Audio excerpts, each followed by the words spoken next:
যেই দিন প্রথম রোজাতে গেলাম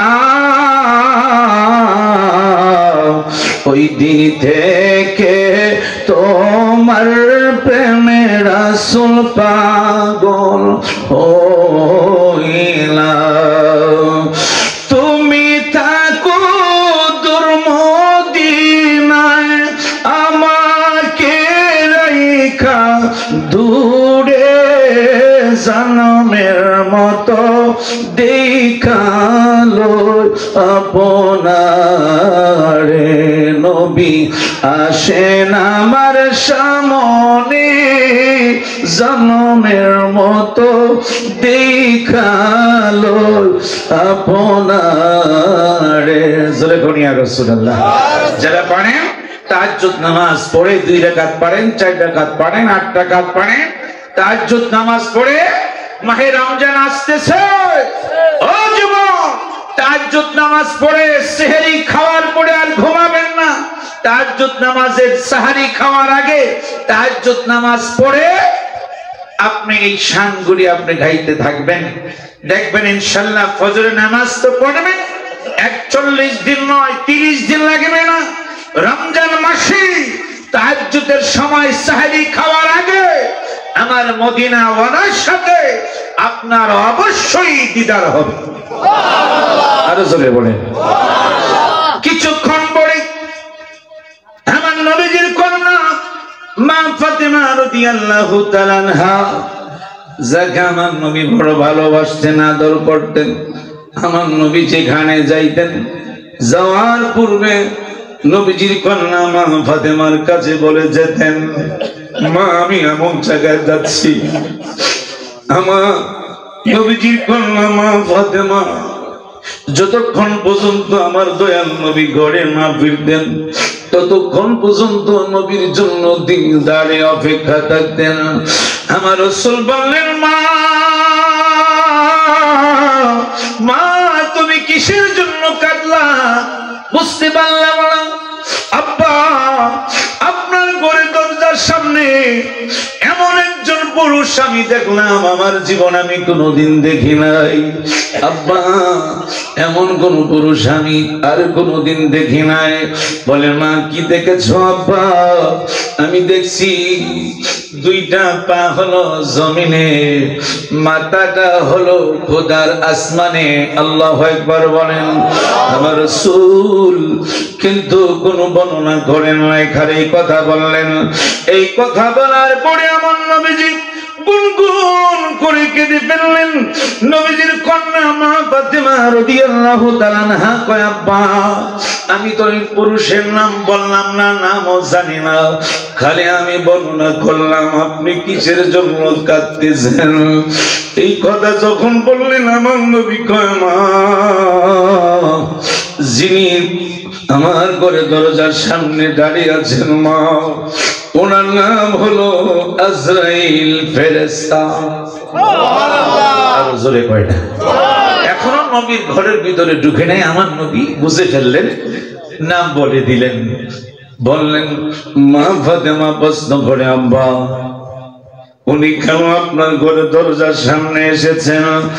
আমার নবীজির মা ফাতেমার প্রশ্নের জবাব দিয়ে বললেন, মা এই জন্য আজরাইল, এই জন্য তিনি এসেছেন মা, কিছুক্ষণ পরে তোমার আব্বা রহমাতাল লিল আলামিন নবী এই দুনিয়া ছেড়ে মহান প্রভুর দরবারে রওনা হবে।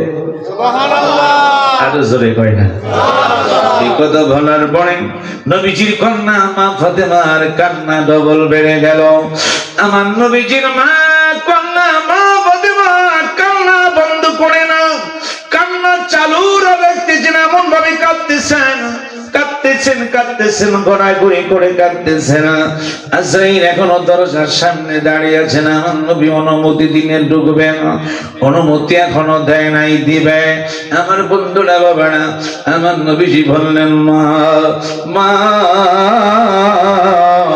মা তুমি কাঁদিও না, মাগো তুমি যদি কাঁদো তোমার সাথে স্বয়ং আরশের ফেরেশতারা পর্যন্ত কাঁদবে। সুবহানাল্লাহ। আর জোরে বলেন আরে জান্নাতুল বাকিতে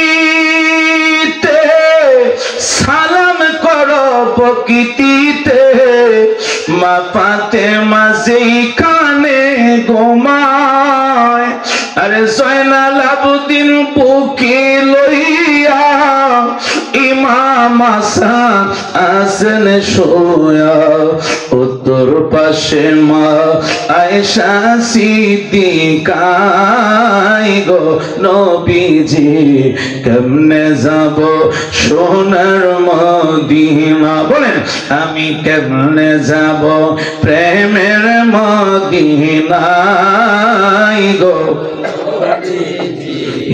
কেমনে যাব সোনার মদিনায় আমার মন যেতে চায় সোনার মদিনায় গো কেমনে যাব নবীজি বললেন মা তুমি আর কাঁদিও না আমার উম্মত যারা দুনিয়ার জমিনে যারা উম্মত আছে যতগুলি উম্মত এখনো দুনিয়ার জমিনে রয়েছে মা আমি রাসূল শুধু দুনিয়ার উম্মতের জন্য আমি নবী রহমত নয় আল্লাহু আকবার বলেন আমার রাসূল বলতেছেন মা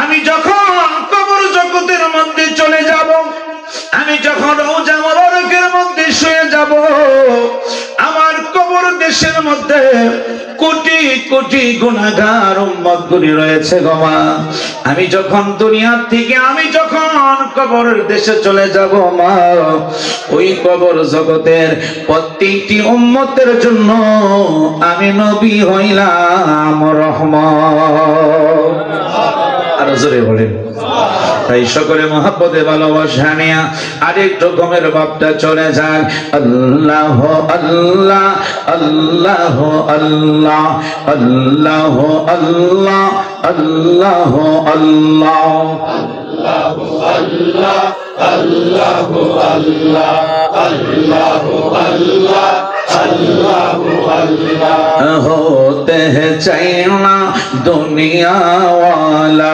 होते हैं चाइना बादशाह वाला होते चाहिए शुद्ध अल्लाह वाला अल्लाह अल्लाह एक साथ अल्लाह अल्लाह अल्लाह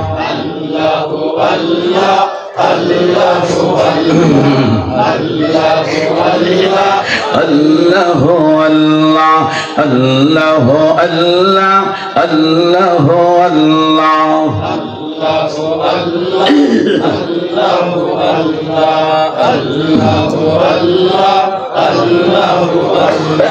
कौरे बनाओ तुम्हें ओली अल्लाह कौरे बनाओ तुम्हें खलीलुल्लाह मोर नबी के हबीबुल्लाह अल्लाह अल्लाह मरहबा अल्लाह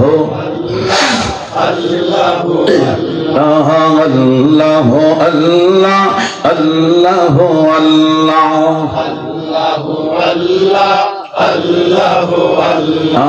होते हैं चाइना तागा वाला होते हैं चाइना बारी वाला होते चाइना बिर आशिक वाला अल्लाह अल्लाह अल्लाह अल्लाह अल्लाह अल्लाह अल्लाह अल्लाह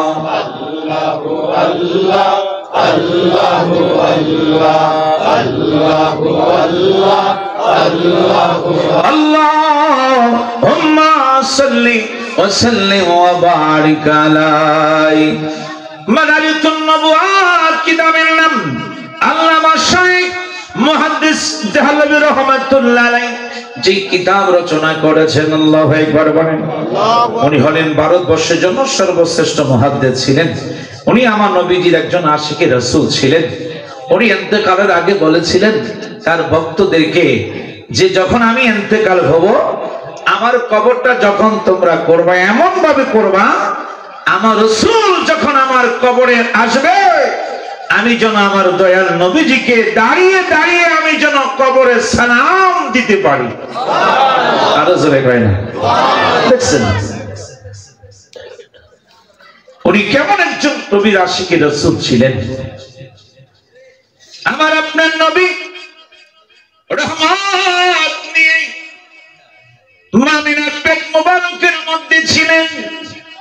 আমার আপনার নবী রহমত রহমত রহমত। আমার নবী দিনে আসতেছেন, রহমতের নবী পৃথিবীতে আসতেছেন। আমার বন্ধুরা বাবা, রহমতের নবী আসতেছেন, রহমতের নবী আসতেছেন। সূরা সাদিকের টাইমের আগে রহমতের নবী যখন আসতেছেন, যেই মাত্র রাসূল পৃথিবীর জমিনে আসতে লাগলেন, রহমতের নবী যেই মাত্র পৃথিবীর জমিনে আগমন করলেন, মা আমেনা দেখলেন। আমি আশ্চর্য হয়ে গেলাম। রহমতের নবী যখন পৃথিবীতে আসলেন, পৃথিবীতে আসার সঙ্গে সঙ্গে আমার বন্ধুরা বাবারা, মা আমেনা বলল, আমি দেখলাম রহমতের নবী যেই মাত্র পৃথিবীর জমিনে আগমন হয়ে গেল, আগমন হওয়ার সঙ্গে সঙ্গে দেখলাম আমার ঘরের মধ্যে একটা চেরাগ বাতি ছিল। হঠাৎ করে দেখলাম আমার বাতিটা নিভে গেল। আমি কল্পনা করি নাই কে বাতি নিভাইল। যেই মাত্র রহমতের নবী পৃথিবীর জমিনে কদম মুবারক দিলেন, আমার চেরাগ বাতিটা নিভে গেল। আমি দেখলাম আমার মওলানা নবী পুরা ঘরটা নূরে আলো হয়ে গেল। আরো জোরে বলেন, আরো জোরে বলেন। মানে না কি বলে দেখেন, ও বিহিরাতে ও বিহরমে দিচ্ছে সিজন কোল, ববের মাঝে পেয়ে তারা মুহাম্মদ রাসূল। জোরে কয় না সুবহানাল্লাহ, জোরে কয় না ইয়া রাসূলুল্লাহ। মানে না কি বলে দেখেন, ও বিহিরাতে ও বিহরমে দিচ্ছে সিজন কোল, ববের মাঝে পেয়ে তারা মুহাম্মদ রাসূল। আরে মারহাবা মারহাবা দনি, মারহাবা মারহাবা দনি, জিকির হলো সারাক্ষণ। সুবহানাল্লাহ। মামেনা বলল, রহমতের নবী যখন পৃথিবীতে এসেছে আমি আমেনা শুনতে পাচ্ছি আল্লাহ পাকের কোটি কোটি রহমতের ফেরেশতারা রহমতের নবীর চতুর্দিকে ঘুরে জিকির করা শুরু করলেন। আর জোরে কয় জাল্লো আগারো ইয়া ইমামুল মুরসালিন, জাল্লো আগারো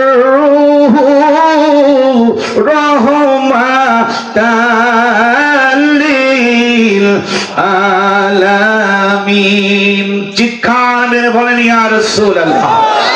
আরো জোরে কোন জালওয়াগার হো জালওয়ায়ে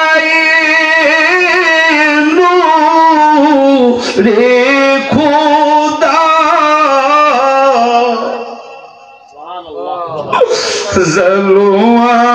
জালওয়াগার হো ইয়া মুহাম্মদ মুস্তাফা আল্লাহুম্মা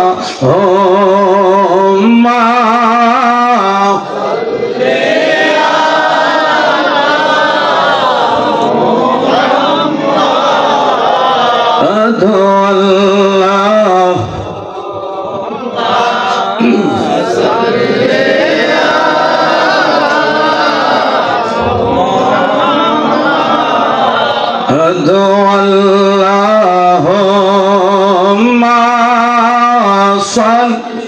মাশাআল্লাহ।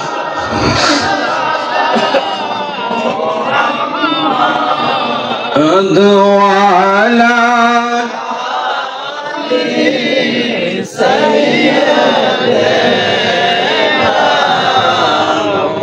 কিছুক্ষণ পরে যারা মাঠে বকরি চড়াতেন, কিতাবুল আওরাত, যারা মাঠে বকরি চড়াইলেন, রাতে যখন বেড়া বকরি বেঁধে রাখলেন, তাদের মনিবেরা ঘুমে আছে। যখন সুবে সাদেকের টাইমে রাসূল যখন পৃথিবীতে আসলেন, বেড়া বকরি কথা বলতেছে, মারহাবা কয় না? স্ত্রী তার স্বামীকে ডাক দেয়, স্বামী উঠেন, আমাদের বেড়া বকরি কথা বলতেছে। কি কও তুমি? কহা আপনি দেখেন।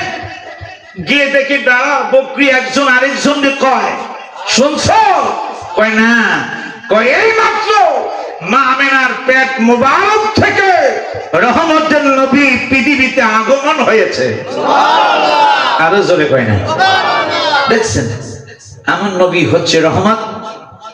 রহমত যেই রাসূল, এই জন্য আমার মাদারিতুন নবুওয়াত কিতাবে এসেছে, আমার আল্লাহ বলে, বন্ধু গো, 1,24,000 নবী রাসূলকে আমি যা দেই নাই, আমি আল্লাহ আপনাকে আমি তা দিয়েছি। 1 লক্ষ আপনার অন্যান্য নবীর উম্মতের জন্য আমি আল্লাহ যা দেই নাই, আপনার উম্মতের জন্য আমি আল্লাহ তা দিয়েছি। আরে জোরে বলেন। রাসূল যখন মেরাজ করতে গেলেন, 4th আকাশে ইদ্রিস নবীর সাথে সাক্ষাৎ হলো। মারহাবা বলুন। উনি একটা কেদারা, নূরের কেদারার মধ্যে বসা ছিলেন। আমার আপনার নবীকে দেখে জিবরাইল নবীজির সাথে পরিচয় করাই। আমার নবীকে দেখে ইদ্রিস নবী দাঁড়াই গেলেন, আমার নবীকে সালাম দিলেন, আমার নবী তাকে সালাম দিলেন। বলেন সুবহানাল্লাহ। দেখছেন, আমার নবীজির আগে কেউ সালাম দিতে পারে নাই, কোন সাহাবায়ে কিরাম সালাম দিতে পারেন নাই। এই জন্য সালাম যুবক বাবারা আগে আগে সবাইকে দিবা। বাবাকে মাকে ঘরে ঢুকে সালাম দিবা, ঠিক কিনা? ঘরে ঢুকার সময় খেয়াল রাখবেন, ডাইন পাও দিয়া সবাই ঢুকবা। নুজহাতুল মাজালিস 24 পৃষ্ঠার মধ্যে এসেছে, যেই ব্যক্তি বিসমিল্লাহ পুরাটা বলে ডাইন পাও দিয়ে ঘরে ঢুকবেন, ঢুকায় আপনি ঘরে সালাম দিবেন। কেউ না থাকুক, কিন্তু আমার নবীজি রূহ মুবারক প্রত্যেকটি উম্মতির ঘরে উপস্থিত থাকে। আরো জোরে বলেন। শেফা শরীফের মধ্যে রয়েছে। তাহলে কেউ না থাকুক, এই জন্য যুবকদেরকে বলছি, বাবা বাবা মাকে সালাম দিবা, আব্বা মাকে সালাম দিবা। মা যারা স্ত্রী আছেন তারা স্বামীকে সালাম দিবেন, স্বামীও স্ত্রীকে সালাম দিবেন, ঠিক কিনা? দেখুন, খেয়াল রাখবেন, মোবাইল ফোন যখন আসবে টিপ দিবেন, সালাম দিবেন আগে, তারপর আপনি 19 সালামের জবাব দিবেন, তারপরে দুইজনে কথা বলবেন। যতক্ষণ মোবাইলে কথা বলবেন, প্রত্যেকটি কথা আপনার আমলনামায় নেক হবে। নুজহাতুল মাজালিস কিতাবে আপনার আমলনামা নেক হবে। কারণ আজকে আমাদের সালাম নাই, আজকে দেখেন উঠে গেছে। এই জন্য আমাদের মধ্যে মিল মহব্বত নাই, ঠিক কিনা? বুঝলেন? স্বামী স্ত্রী মিল মহব্বত নাই, সালাম কালাম নাই, বুঝলেন? যেমনি আমরা তেমনি চলি, ঠিক কিনা? যুবকদেরকে বলছি, বাবা অনুরোধ থাকবে, আজকে যুবকদের মাহফিল, হ্যাঁ খুশির ব্যাপার, আজকে আনন্দ পেয়েছি। যেখানে তারা গান বাজনা করতো হতো, সেখানে আজকের মাহফিল আমরা খুশি নেবে যাই। আরো জোরে বলেন না কেন? ইচ্ছা করে ছেলেরা যাত্রা যদি দিতে পারতো, আপনারা না করতে পারতেন না।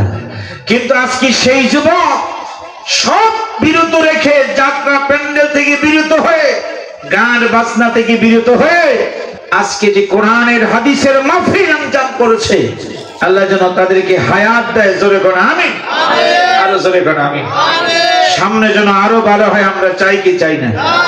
পরে বলবো ইনশাআল্লাহ। কিছুক্ষণ পরে রহমতের নবী পৃথিবীতে আসলেন রহমত নিয়ে। যেই মাত্র রাসূল পৃথিবীর জমিনে আগমন হলো, রহমতের নবী যখন পৃথিবীতে আগমন হয়ে গেল, কিছুক্ষণ পরে মা আমেনা আমার নবীজিকে তালাশ করতেছেন। রাসূলুল্লাহকে পাওয়া যাচ্ছে না। মারহাবা কোন? রাসূলুল্লাহকে পাওয়া যাচ্ছে না, খুঁজতেছেন, পাওয়া যাচ্ছে না। আমার আপনার নবীজিকে তালাশ করতেছেন, হঠাৎ করে আমার আল্লাহ ডাক দিচ্ছে, নামে না, কোনো ভয় পায় না। আমার বন্ধু রহমতের নবী পৃথিবীতে আগমন হয়েছে। আমার বন্ধুকে যে কোলে নিবে, আমার বন্ধুকে যে কোলে নিবে, ওই কোলে নেওয়ার মতো সেই লোকটা পৃথিবীর জমিনে নাই। আমার বন্ধুর হাবিবুল্লাহ আব্বা আব্দুল্লাহকে আমি আল্লাহ এর আগে নিয়ে এসেছি। মারহাবা কয় না? আমার বন্ধুকে কোলে নেওয়ার মতো কেউ নাই। আমার বন্ধুকে যে কোলে নিবে সেই লোকটা পৃথিবীতে নাই। আমি না, তুমি ভয় পাও না। আমার বন্ধু হাবিবুল্লাহকে আমার রহমতের কোলের মধ্যে নিয়া আমার বন্ধুকে আমি বসায়া সর্বপ্রথম আমার বন্ধুকে আমি নিজেই পুরস্কার দেব। সুবহানাল্লাহ। আরো জোরে বলে আমার বন্ধুরা বাবারা,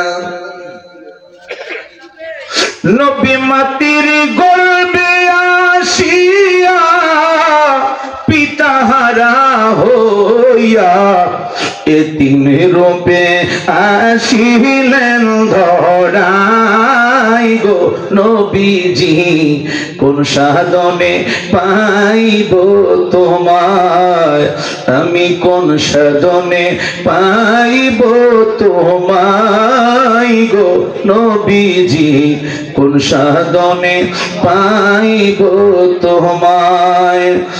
নবী এই পবিত্র মুখে দুধ খাইলেন যার বুকে, ধন্য হলেন বিবি হালিমাই গো নবীজি, কোন সাধনে পাইব তোমায়। চিৎকার মেরে বলেন ইয়া রাসূলুল্লাহ। যে মাত্র আল্লাহ রাসূল রহমতের নবী যখন পৃথিবীতে আগমন হয়ে গেলেন, একটু পরে বলবো আমাদের আম্মা জান মা খাদিজাতুল কুবরা রাদিয়াল্লাহু তাআলা আনহা, যিনি জান্নাতুল মুআল্লায় রেখেছেন আমার নবী। সুবহানাল্লাহ কয় না? যেখানে 40,000 আমার বন্ধুরা বাবারা সাহাবায়ে কেরামের লাশ আমার নবী নিজ হাত মোবারক দিয়ে কবরে দাফন করেছেন। সুবহানাল্লাহ।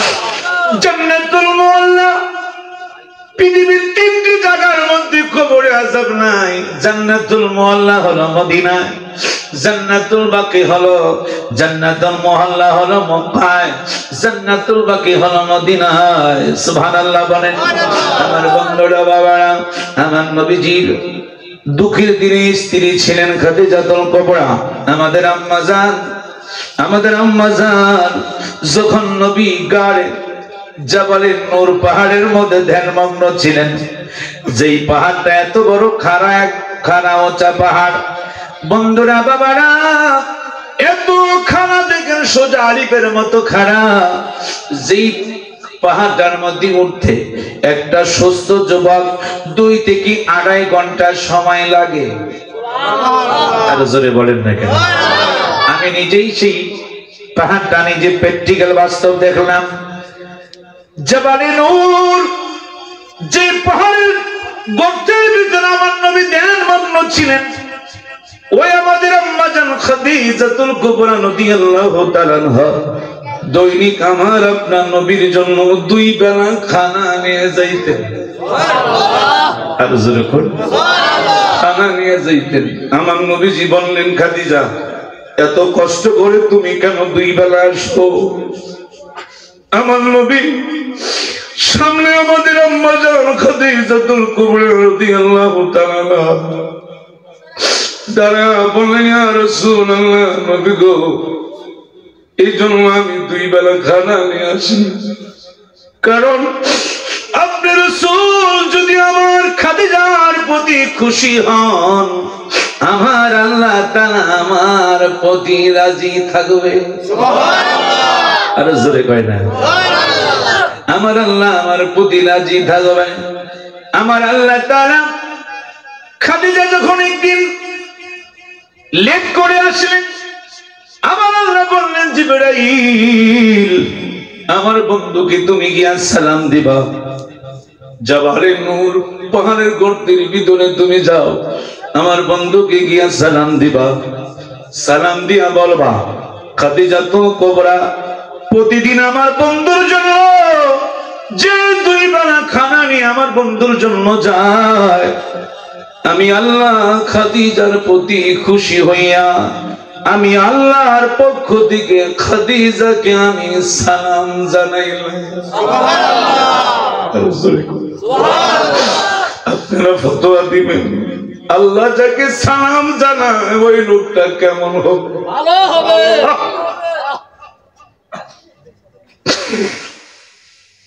নবীর এই সমস্ত মুজিজা দেখা বিবি খাদিজা জীবন যৌবন সইপা দিল পাই গো নবীজি, কোন সাধনে পাইব তোমায়, আমি কোন সাধনে পাইব তোমায় গো নবীজি, কোন সাধনে আমি কোন আমলে পাইব তোমায় গো বিজি, কোন সাধনে। আমাদের আম্মা জান আমার রাসূল অসংখ্য বেড়া বকরি নিয়ে একদিন তিনি মাঠে রওনা দিয়েছেন। হঠাৎ করে তিনি অনেক দূরে দাঁড়িয়ে জানালার ফাঁক দিয়ে দেখতেছেন আমার রাসূল অসংখ্য বেড়া বকরি নিয়ে তিনি রওনা দিচ্ছেন। হাতের মাঝে লাঠি মোবারক, অসংখ্য বেড়া বকরি আমার নবী আঘাত করতেছেন, এমন ভাবে আঘাত করতেছেন একটা বেড়া বকরিও লড়ে না। হঠাৎ করে প্রত্যেকটি বেড়া বকরি এইভাবে হঠাৎ করে চেহারাটা আকাশের দিকে তুলে দিলেন, 2টা ঠোঁট নাড়া নাড়া বলতেছে আল্লাহ আল্লাহ গো আল্লাহ, আমাদের জবান তুমি খুলে দাও, তোমার বন্ধু রহমাতুল লিল আলামিনের সঙ্গে আমরা কথা বলবো। সুবহানাল্লাহ। আরো জোরে কয় না? যখন আল্লাহ তাআলা যখন বেড়া বকরি গুনি বললেন জবান খুলে দিলাম, প্রত্যেকটি বেড়া বকরি আমার দয়াল নবীর চেহারা মোবারকের দিকে তাকিয়ে বললেন ইয়া রাসূলুল্লাহ ইয়া হাবিবাল্লাহ, নবী গো আমরা একটা বেড়া বকরিও সামনে যাব না, কারণ আপনি হচ্ছেন রহমাতুল লিল আলামিন। মারহাবা করুন। ইয়া রাসূলুল্লাহ, নবী গো আপনি শুধু মানুষের জন্য রহমত নয়, আকাশের চন্দ্রের জন্য শুধু আপনি রহমত নয়। ইয়া রাসূলুল্লাহ ইয়া হাবিবাল্লাহ, নবী গো আল্লাহ যে আমাদেরকে সৃষ্টি করেছেন আমাদের বেড়া বকরির জন্য আপনি নবী হচ্ছেন রহমত। ইয়া রাসূলুল্লাহ আপনি কি পিছনে থুয়া আমরা বেড়া বকরির সামনে যাব? ইয়া রাসূলুল্লাহ এটা কখনো হতে পারে না, আপনি সামনে হাঁটেন, আপনি সামনে হাঁটেন ইয়া রাসূলুল্লাহ, নবী গো আপনি হচ্ছেন আমাদের জন্য রহমত, রহমতের নবী আপনি সামনে হাঁটেন ইয়া রাসূলুল্লাহ, আমাদেরকে মারতে হবে না, কোনো কিছু বলতে হবে না গো নবী, আপনি যেদিকে রওনা দিবেন আমরা প্রত্যেকটি বেড়া বকরি আপনার পিছনে পিছনে থাকবো। সুবহানাল্লাহ। আরো জোরে বলেন, আরো জোরে বলেন। পশু পাখি দেওয়ানা তোমার, কারণ তুমি রহমতের ভান্ডার, পশু পাখি দেওয়ানা তোমার, কারণ তুমি রহমতের ভান্ডার। শোনো গো দুস্থ খোদা দেখা দাও অতি গোপনে, বলেন শোনো গো দুস্থ খোদা